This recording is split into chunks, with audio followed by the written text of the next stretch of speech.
Right. And it's not always obvious what went wrong or how to fix it. It can be a real headache. It can be. And you know what's interesting, though?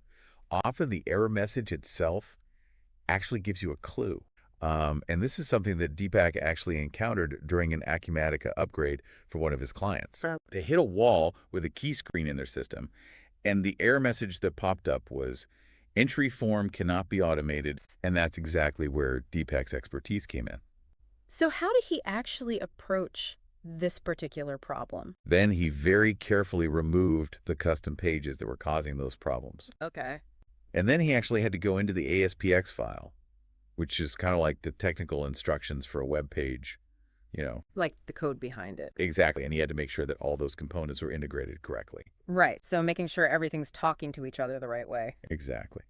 And then, finally, he used Acumatica's built-in generate script function before pushing those customizations live. So it wasn't just about fixing that one error message. It was about understanding how that upgrade had changed the whole And system. full landscape.